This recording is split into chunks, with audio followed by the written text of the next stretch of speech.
മന്ത്രിയുടെ മറുപടി കേൾക്കാൻ പോലും തയ്യാറാകാത്ത പ്രതിപക്ഷം പാർലമെന്റ് നടപടികൾ തുടർച്ചയായി തടസ്സപ്പെടുത്തുകയാണെന്ന് കേന്ദ്രമന്ത്രി കിരൺ റിജിജു പറഞ്ഞു.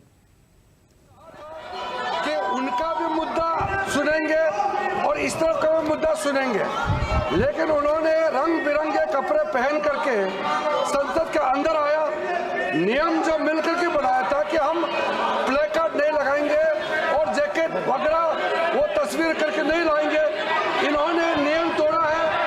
और दूसरी बात, ये पार्लियामेंट के बाहर ये जो रंग बिरंगे जो नए नए कपड़े पहन करके जो उन्होंने एक नया इन्होंने एक फैशन शो शुरू किया। തുടർന്ന് ലോക്സഭ 3 മണി വരെ നിർത്തിവെച്ചു. നേരത്തെ കൊച്ചി, തേനി, അങ്കമാലി, തിരുവനന്തപുരം അതിവേഗ ഗ്രീൻഫീൽഡ് ഹൈവേ നിർമ്മാണവുമായി ബന്ധപ്പെട്ട നടപടികൾ പുരോഗമിക്കുകയാണെന്ന് കേന്ദ്രമന്ത്രി നിതിൻ ഗഡ്കരി പറഞ്ഞു.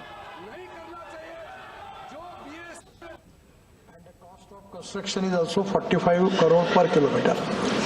So in the country, it maximum come to 20 crore. So acquisition of land in Kerala is a big problem. So preliminary first, it was commitment given by the government, Honorable Chief Minister, that they will contribute 50% of the cost in the NHI construction regarding the land acquisition. But after that, they given us 5,000 crore as a contribution for that.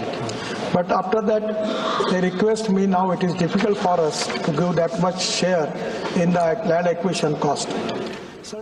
സ്ഥലം ഏറ്റെടുക്കലാണ് ദേശീയപാത നിർമ്മാണത്തിന് പ്രധാന വെല്ലുവിളിയെന്നും ഇത് സംബന്ധിച്ച് മുഖ്യമന്ത്രി പിണറായി വിജയനുമായി ചർച്ച ചെയ്യുമെന്നും നിതിൻ ഗഡ്കരി അറിയിച്ചു.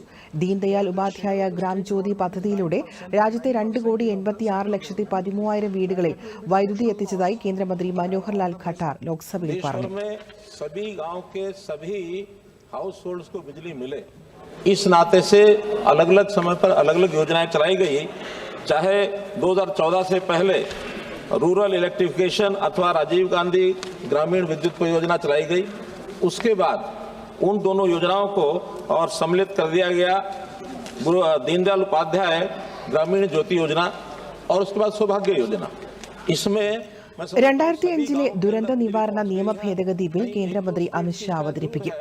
ഭാരതീയ വായുയാൻ വിധേയക് ബിൽ 2024 പരിഗണനയ്ക്കും പാസാക്കുന്നതിനുമായി രാജ്യസഭയുടെ മേശപ്പുറത്ത് വെച്ചു. IPCക്ക് പേരുമാറ്റം വന്നതുപോലെ ഇന്ത്യൻ എയർക്രാഫ്റ്റ് ആക്ടിന്റെ പേരുമാറ്റം മാത്രമാണ് ബില്ലിലൂടെ ഉണ്ടാകുന്ന നേട്ടമെന്ന് തൃണമൂൽ MP സാഗരിക ഘോഷ് പറഞ്ഞു. എല്ലാ ബില്ലുകൾക്കും ഹിന്ദി പേരുകൾ നൽകുന്നതിലൂടെ രാജ്യത്ത് ഹിന്ദി അടിച്ചേൽപ്പിക്കാനുള്ള ശ്രമങ്ങളാണ് നടക്കുന്നതെന്നും അദ്ദേഹം പറഞ്ഞു.